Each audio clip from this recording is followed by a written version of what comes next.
आला अधिकारी को कई बार लेटर दिया गया है, लेकिन इनके कानों में जून तक नहीं रेंग रही है। तो रोक दिया गया है। अब कह रहे कि आप हम एनजीओ से करवाएंगे ना, तो हम क्यों रहे उस सरकार में जो लूट खसोट चालू हो गया जब हमारे आते थे, तो मैं अपने आप को क्यों दागी बनूं? ये नहीं लोगों ने मात्र 80 के बजाय 30 लोगों ने मैरा को साफ सुथरा रखा। तक की कोरोना जैसी महामारी में भी इनको किसी तरह का सेफ्टी किट नहीं दिया गया। इसे कहे हम 50,000 रुपये देते हैं, उठाइए महिला, आप नहीं उठाइएगा। मैरवा नगर के सफाई कर्मी 6 सूत्रीय मांगों को लेकर अनिश्चितकालीन हड़ताल पर चले गए। इस दौरान नगर पंचायत कार्यालय पर दर्जनों की संख्या में सफाई कर्मियों ने अपनी मांगों को लेकर नारेबाजी की। सफाई कर्मियों की मांग का भाकपा माली और वार्ड पार्षद ने जायज बताकर समर्थन किया है। उधर हड़ताल से नगर के सड़कों की सफाई नहीं हुई, जिसके चलते कचरा फैला हुआ है। संघ के जिलाध्यक्ष अमित कुमार गुण ने कहा कि सफाई कर्मियों की मांगों को पूरा नहीं किया जा रहा है। अगर हमारी मांगें पूरी नहीं होती हैं तो हम लोग नगर के प्रत्येक वार्डों में जाकर जनता के बीच सफाई कर्मियों की मांग को रखेंगे। माले नेता उपेंद्र कुशवाहा ने कहा कि नगर की सफाई के लिए कम से कम 60 लोग को रहना चाहिए, लेकिन 30 कर्मचारी ही सफाई का कार्य कर रहे हैं। प्रत्येक वर्ष सफाई के नाम पर लाखों रुपए खर्च होता है, लेकिन कर्मचारियों को देने के लिए नगर प्रशासन आनाकानी करता है। जी, ये मैरवा नगर पंचायत के जो सफाई कर्मचारी है वो आज अनिश्चितकालीन हड़ताल पर चले गए हैं। अनिश्चितकालीन हड़ताल पर जाने का मुख्य उद्देश्य क्या है? देखिए, मुख्य कारण ये है कि मैरवा नगर पंचायत के सफाई कर्मचारी वर्षों से अपने मांगों को लेकर मौखिक तौर पे और लिखित तौर पे यहाँ के नगर पंचायत के आला अधिकारी को देते आए हैं, लेकिन यहाँ के आला अधिकारी जो हैं, चाहे वो चेयरमैन हो, वाइस चेयरमैन हो, और चाहे कार्यपालक पदाधिकारी हो, चाहे अन्य जो भी लोग हैं, इस बात को लगातार अनदेखा करते आ रहे हैं। चाहे इनका ईपीएफ का मामला हो, ईपीएफ कटौती हो गई है, इनके खाते में 4-5 महीने से अभी तक भेजा नहीं गया है, ईएसआई आज तक नहीं किया गया। यहाँ तक कि कोरोना जैसी महामारी में भी इनको किसी तरह का सेफ्टी किट नहीं दिया गया। यहाँ तक इनको ड्रेस कोड आज तक नहीं दिया जाता है। और तो और कहिए कि इनका वेतन जो है, आज सिवान देख लिए, चाहे अन्य जगहों पर देख लिए, जहाँ एक तरफ वेतन आज कर्मचारियों को जो स्थिति है, इतना इनको वेतन कम मिल रहा है कि अपने परिवार नहीं चला रहे हैं, शिक्षा बढ़िया से नहीं दे पा रहे हैं, स्वास्थ्य बढ़िया से नहीं दे पा रहे हैं। तो इन सब वेतन वृद्धि को लेकर और तमाम तरीके के जो सवाल है, खासकर एक और सवाल सबसे ज्यादा मांग क्या है, वही तो मांग को बता रहा है। ईपीएफ में जो कटौती हो उसे खाते में भेजाया जाए, ईएसआई करवाया जाए, इनका जो ड्रेस कोड दिया जाए, इनको सेफ्टी किट मुहैया कराया जाए, इनका वेतन वृद्धि किया जाए। इन तमाम सवालों को लेकर आज हम सभी सड़कों पर बैठे हैं। यहाँ के आला अधिकारी को कई बार लेटर दिया गया है, लेकिन इनके कानों में जून तक नहीं रेंग रही है। इसी को लेकर हम सभी हड़ताल पे बैठे हैं, धरना पे बैठे हैं। क्या और जिला प्रशासन का क्या मांग करते हैं? देखिए, जिला प्रशासन से मांग करते हैं कि यहाँ के जो कर्मचारियों के साथ जो सरकार के गाइडलाइन के अनुसार जो उनके साथ अवहेलना किया जा रहा है, उस चीजों को जांच कराकर जो लगातार कई बार से लोग मांग करते रहे हैं। अच्छा, ये बताइए कि हम यहाँ से किसी जो मजदूर है निकल रहा है काम करने के लिए, इसके पास ड्रेस नहीं है, अगर इसके साथ कोई घटना घट जाए तो कौन जिम्मेवार इसका लेगा? एक होता है ना कि हाँ ये सफाई कर्मी है, इसका ड्रेस कोड है, दूर से ही लोग पहचान जाए कि भाई सफाई कर्मी है। दूसरा बात यह है कि आज तक ईपीएफ का जो पैसा के जो डिमांड कर रहे हैं, यहाँ तक ले कह रहे हैं कि कितने दिनों से अविलंब पड़ा हुआ है, इनको पूरा नहीं हुआ है। ये पहली बार नहीं है, हर बार आश्वासन मिलता है, इनको होता नहीं है। कई बार ये बात हुआ कि भाई आपके ये कर्मचारी हैं और ये लोग जो काम करते हैं आप नहीं कर सकते हैं।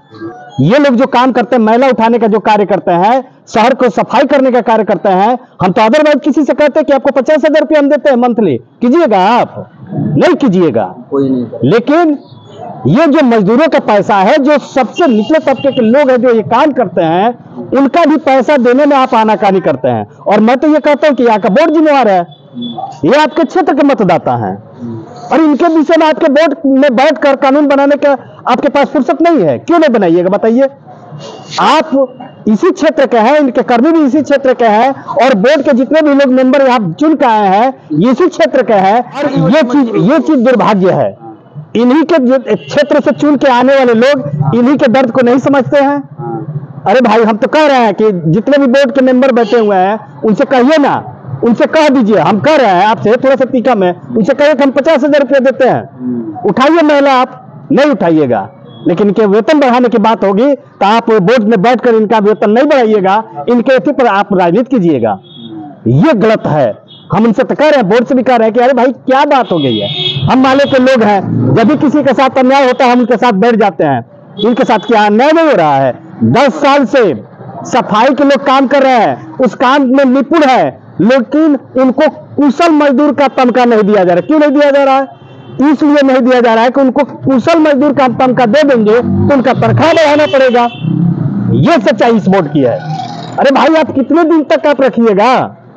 इनको बढ़ाइए तो इनका, हम तो पहले से भी करते आए हैं। अब तो कुछ सरकारें हैं जो नियम में फेरबदल करके इनका रास्ता रोके हुए हैं।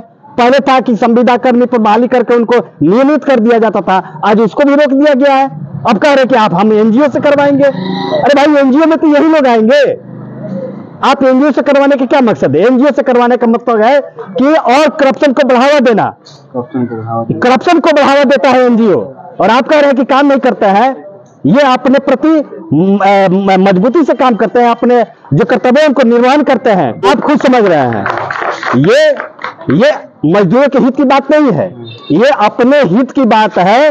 और ये दुर्भाग्य इस बोर्ड का कि अपने बैठे हुए जनता का हित नहीं देखता है, केवल अपने बोर्ड की हित देखता है, अपना हित देखता है। इसीलिए हम कह रहे हैं, लोग कह रहे हैं कि एनजीओ, अरे भाई अपना हैंड्स बढ़ाया नहीं। 13 वार्ड है मैरवा में, सफाई कर्मी कम से कम 80 होना चाहिए।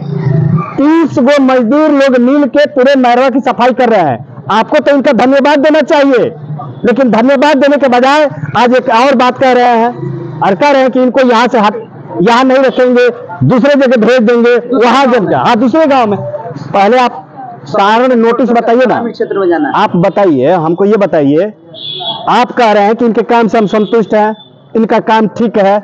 क्या आप इनके काम से असंतुष्ट है तो इनको आपने दिया पत्र देते, आप कहते कि भाई आप अपने कार्य में निर्वहन नहीं कर पा रहे हैं, इसके तहत आपको हम यहाँ से हटा रहे हैं। आपने कुछ नहीं दिया, अपने मन से फैसला कर लिया और कह रहे हैं कि नहीं, हम ये जो सघन का इलाका है हम एनजीओ को देंगे, आप जाइए विरल इलाका में काम करवाइए। पहले तो ये इनके साथ यही गद्दारी हुआ।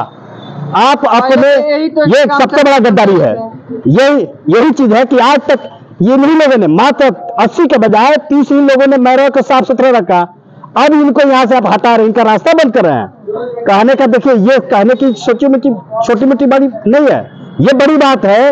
इनको हर हाल में यहाँ से हटाने का मुख्य मकसद है कि जो भी कर्मचारी है जहाँ सघन के इलाके में काम करते हैं उनको साफ सुथरा रखते हैं, कल अपनी मांग नहीं मानने पर ये लोग वहां से धरने से हटा लेंगे, सफाई नहीं करेंगे तो जनता यहाँ का दबाव बनेगी। आप विरल इलाके में भेज दीजिएगा तो वहां दबाव नहीं बन पाएगा। जो आज कर्मचारी जो अपनी मांग को लेकर बैठे हुए हैं, कल से नहीं बैठ पाएंगे, अपने हक अधिकार के लिए नहीं बोल पाएंगे। इसी के लिए इनको विरल इलाका में भेजा जा रहा है। तो हम कह रहे हैं कि ये कर्मचारियों के साथ अन्याय है। आप जो भी हमारे पार्टी के जो कर्मी है, जो अमित जी ने बताया कि हमारी 6-7 मांगे हैं, उन मांगों के साथ आप आइए। निश्चित तौर पर आपके ही ये कर्मचारी हैं, आपके लोग हैं, इनके विषय में सोचिए। अगर आप नहीं सोचते हैं तो फिर कर्मचारी आपके विषय में क्यों सोचेगा? ये जो मैरवा की जो जनता है, मैरवा नगर पंचायत की जनता है, निश्चित तौर पर इस बात को समझ रही है।